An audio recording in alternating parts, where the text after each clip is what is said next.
Hello everyone, welcome to our channel. This is Srishti Agarwal. तो मैं आप सभी कक्षा 4 व 5 के स्टूडेंट्स के लिए लेकर आई हूँ प्रयास सब्जेक्ट इंग्लिश की वर्कबुक के सॉल्यूशन, जिसमें हमने काफ़ी सारी वर्कशीट के सॉल्यूशन देख लिए हैं।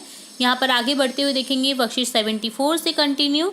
तो स्टार्ट करेंगे सबसे पहले वर्कशीट 74, जिसमें है question read the following paragraph and discuss the question given below. आपको दिया हुआ जो पैराग्राफ है उसे रीड करना है और क्वेश्चन के आंसर करने हैं। Arun was doing his homework. Arun अपना होमवर्क कर रहा था। He drew something on a piece of paper but didn't like it. उसने कुछ पेपर जो है ड्रू किए और बट उसको पसंद नहीं आया। He tore the paper for the notebook and threw into the room. और उसने फिर से एक पेपर फाड़ा और नोटबुक से और उसे रूम में फेंक दिया। He sharpen the pencil in anger. और उसे शार्प किया पेंसिल को गुस्से में। The crumbs and pencil lead powder fell on to the floor. जो क्रम्स, जो पेंसिल की जो कचरा निकला था, वो पेंसिल लीड का जो पाउडर निकला था वो फ्लोर पर गिर गया।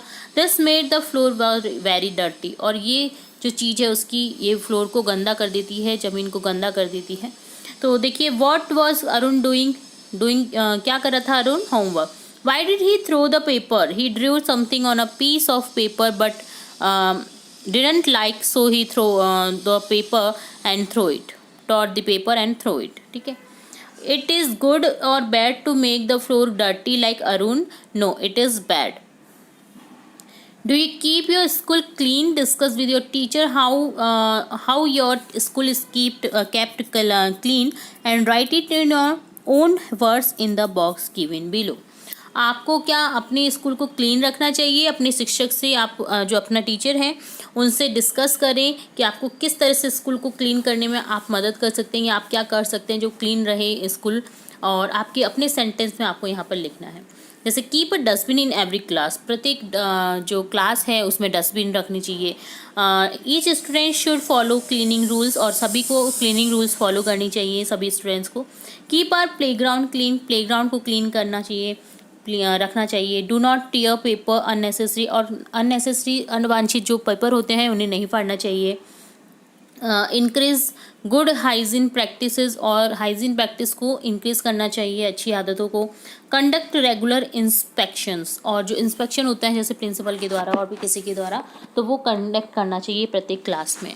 तो इस तरह से क्लीन हो सकता है स्कूल। तो ये डन होता है वर्कशीट 74। अब देखेंगे वर्कशीट 75, जिसमें है join the following sentence using and, but और बिकॉज। ये है कंजक्शन। एंड का अर्थ होता है और, बट का अर्थ होता है किंतु परंतु, और बिकॉज का अर्थ होता है क्योंकि। तो आपको जहाँ पर इन सब का अर्थ लगे वहाँ पर इनका यूज़ करना है। जैसे he sat under a tree, he was tired. वो बैठा पेड़ के नीचे क्योंकि वो थक गया था। क्योंकि आ रहा है तो यहाँ लगा देंगे because. He sat under a tree because he was tired. वह थक गया था। My brother like mangoes, my brother like bananas. मेरे भाई को मैंगोज भी पसंद है और बनानाज भी पसंद है। तो यहाँ हो जाएगा my brother likes mangoes and bananas. Next हो जाएगा जयप्रकाश हिंदी। Jayaprakash speak English. तो जयप्रकाश हिंदी बोलता है। जय है जो हिंदी बोलता है और इंग्लिश बोलता है। तो यहाँ हो जाएगा Jay speaks Hindi and English.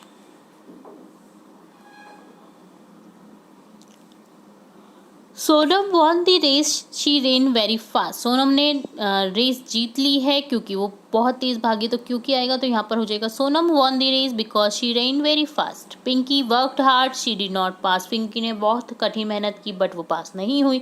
किंतु तो यहाँ पर हो जाएगा Pinky worked hard but she did not pass.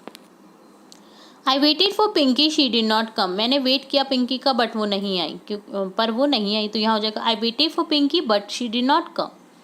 The man is old, he runs very fast. वह मैन वो बूढ़ा है परंतु वह बहुत तेज भागा। तो यहाँ हो जाएगा the man is old but he runs very fast.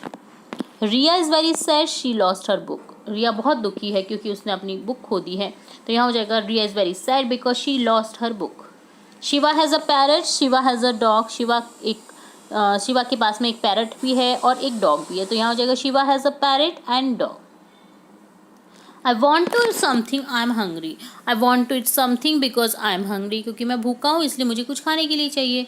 तो इस तरह से कंजक्शन का यूज़ करना होता है। तो ये डन होता है वर्कशीट 75। अब देखेंगे वर्कशीट 76, जिसमें है fill in the blanks with was were जो कि पास्ट टेंस के लिए यूज़ किए जाते हैं। हेल्पिंग वर्ब वॉज वर का सिंगुलर होता है सब्जेक्ट, तो यहाँ यूज़ करते हैं वॉज, और प्लूरल होता है तो वर का यूज़ करते हैं। ठीक है, तो यहाँ पर हो जाएगा जैसे आई blank crossing the red light when the accident took place. तो यहाँ हो जाएगा I was crossing the red light, मैंने रेड लाइट पे क्रॉस किया इसलिए एक्सीडेंट हुआ वहाँ पर। तो यहाँ पर हो जाएगा वॉज का यूज़, सिंगुलर है। ठीक है, Anjali was at home yesterday, Anjali अपने घर पर थी कल, है ना। The dog was barking in the night, dog जो है वो बार्क कर रहा था, भौंक रहा था रात को। Was Ganesh dancing in the rain, क्या बारिश में गणेश डांस कर रहा है। She was in Canada last month, वो कनाडा थी पिछले महीने। We were at school last Sunday, हम स्कूल थे पिछले संडे को, पिछले रविवार को। तो हम हैं यहाँ पर प्लूरल है तो यहाँ पर वर का यूज़ कर देंगे।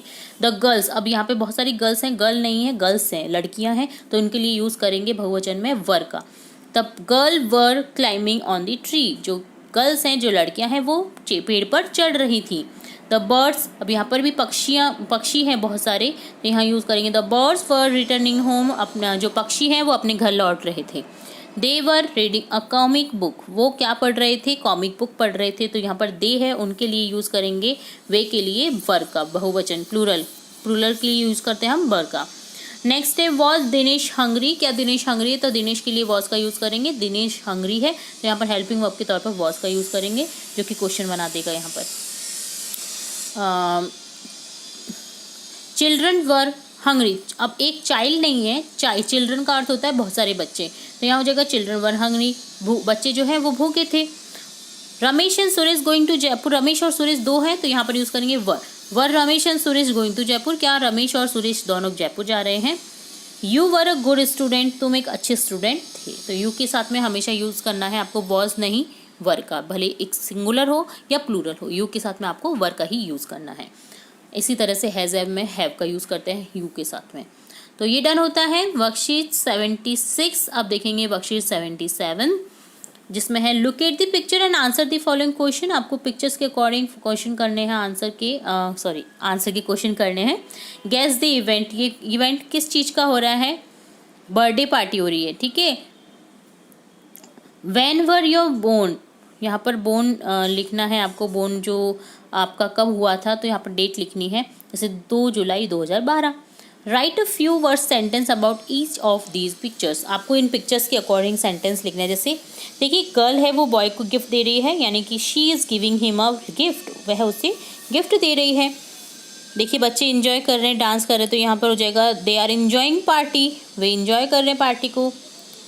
देखिए बच्चा यहाँ पर क्या कर रहा है, फूंक से कैंडल्स बुझा रहा है, तो यहाँ हो जाएगा he is blowing the candles, फूंक बुझाने को होता है ब्लो, तो यहाँ पर हो जाएगा वह कैंडल्स को ब्लो कर रहा है, बुझा रहा है।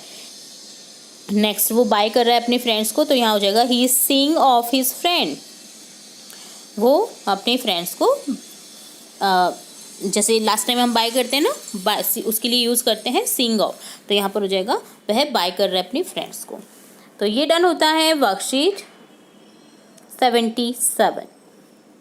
नेक्स्ट हम अगले पार्ट में देखेंगे इसके आगे की वर्कशीट्स। तो यहाँ पर डन होता है आपका वर्कशीट 77, 76, 75, 74 के सॉल्यूशन।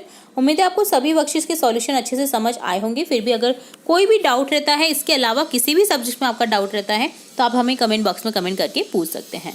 तो जुड़े रहें हमारे चैनल के साथ। वीडियो को पूरा देखने के लिए धन्यवाद।